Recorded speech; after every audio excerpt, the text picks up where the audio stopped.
నమస్తే NCN news కి స్వాగతం. నా పేరు హరిప్రియ. ముందుగా బులెటిన్ లో హెడ్లైన్స్.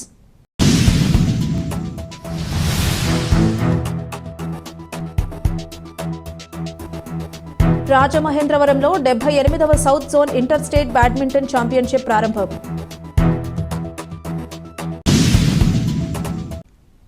దేశస్థాయి క్రీడా పోటీల్లో భాగంగా రాజమహేంద్రవరంలో 78వ south zone inter state badminton championship క్రీడల్లో పాల్గొంటున్న క్రీడాకారులందరికీ అభినందనలు తెలియజేస్తున్నానని కేంద్ర విమానయాన శాఖ మంత్రి కింజరపు రామ్మోహన్ నాయుడు అన్నారు. ఆదివారం స్థానిక నారాయణపురంలోని సిటీ బ్యాడ్మింటన్ కోర్టులో జిల్లా బ్యాడ్మింటన్ అసోసియేషన్ ఆధ్వర్యంలో సెప్టెంబర్ 8వ తేదీ నుండి 11వ తేదీ వరకు నిర్వహించనున్న 78వ south zone inter state badminton championship కార్యక్రమానికి ముఖ్య అతిథిగా కేంద్ర మంత్రి కింజరపు రామ్మోహన్ నాయుడు, రాష్ట్ర మంత్రులు, స్థానిక ప్రజాప్రతినిధులు తదితరులు పాల్గొని ప్రారంభించారు. ఈ సందర్భంగా కేంద్ర విమానయాన శాఖ మంత్రి కింజరపు రామ్మోహన్ నాయుడు మాట్లాడుతూ బ్యాడ్మింటన్ క్రీడాకారులు ప్రతిభా నైపుణ్యాలను ప్రదర్శించేందుకు గాను 5 రాష్ట్రాల నుంచి వచ్చిన క్రీడాకారులకు రాజమహేంద్రవరం వేదిక కావడం ఎంతో సంతోషంగా ఉందన్నారు. క్రీడాకారులు రాష్ట్ర, జాతీయ, అంతర్జాతీయ స్థాయిలో పాల్గొనేందుకు ఇటువంటి పోటీలు దోహదపడతాయన్నారు. రాష్ట్ర ముఖ్యమంత్రి నారా చంద్రబాబు నాయుడు క్రీడలను ప్రోత్సహించేందుకు ఎంతో కృషి చేస్తున్నారన్నారు. ఆ దిశగా బ్యాడ్మింటన్ క్రీడాకారుడు పుల్లెల గోపీచంద్ క్రీడాకారులకు శిక్షణ కోసం టీడీపీ హయాంలో స్థలాన్ని కూడా అందించడం జరిగిందని, ఆ అకాడమీ ద్వారా ఎంతో మంది క్రీడాకారులు వారి ప్రతిభను జాతీయ, అంతర్జాతీయ స్థాయిలో పాల్గొనే విధంగా దోహదపడిందన్నారు. రాష్ట్ర పర్యాటక, సాంస్కృతిక, సినిమాటోగ్రఫీ శాఖ మంత్రి కందుల దుర్గేష్ మాట్లాడుతూ గత 2.5 దశాబ్దాలుగా రాజమండ్రి వేదికగా ఎటువంటి క్రీడలు నిర్వహించలేదన్నారు. నేడు ఈ క్రీడలను నిర్వహిస్తున్న నిర్వాహక కమిటీని అభినందిస్తున్నానని అన్నారు. జాతీయ స్థాయిలో ఫుట్బాల్కు రాజమండ్రి ఎంతో చరిత్ర ఉందన్నారు. పర్యాటక, సాంస్కృతిక వికాసానికి క్రీడలకు రాజమండ్రి అత్యంత ప్రాధాన్యతనిస్తుందన్నారు. జాతీయ స్థాయిలో ఆంధ్రప్రదేశ్కు క్రీడలకు అత్యంత ప్రోత్సాహాన్ని అందించే దిశగా కేంద్ర మంత్రి కింజరపు రామ్మోహన్ నాయుడు ఎంతో సహకారాన్ని అందిస్తున్నారని అన్నారు.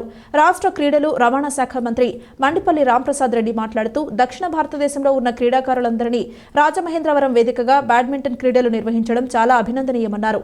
భవిష్యత్తులో క్రీడాకారులకు మరింత గుర్తింపునిచ్చి వారు జాతీయ, అంతర్జాతీయ స్థాయిలో పాల్గొనే దిశగా మౌలిక సదుపాయాలు, కోచింగ్, కార్పస్ ఫండ్స్ ఏర్పాటు చేసి వారికి అన్ని విధాల సహకారాన్ని అందించడం జరుగుతుందని మంత్రి పేర్కొన్నారు. ఎంపీ దగ్గుబాటి పురంధరేశ్వరి మాట్లాడుతూ క్రీడలు ఆరోగ్యానికి, మానసిక వికాసానికి ఎంతో తోడ్పాటునిస్తాయన్నారు. తల్లిదండ్రులు తమ పిల్లలను క్రీడల పట్ల ఆసక్తి పెంపొందించే విధంగా ప్రోత్సహించాలన్నారు. క్రీడాకారులకు క్రీడా పరికరాలు, ఇతర మౌలిక సదుపాయాల కల్పనకు సహాయ నిధిని ఏర్పాటు చేయాలన్నారు. ఈ కార్యక్రమంలో మాజీ శాసనమండలి సభ్యులు ఆదిరెడ్డి అప్పారావు, రాష్ట్ర స్థాయి స్పోర్ట్స్ నిర్వాహకులు అంకం చౌదరి, కేరళ, తమిళనాడు, కర్ణాటక, తెలంగాణ, ఆంధ్రప్రదేశ్, అండమాన్ నికోబార్ దీవుల నుండి వచ్చిన క్రీడాకారులు తదితరులు పాల్గొన్నారు.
ఈ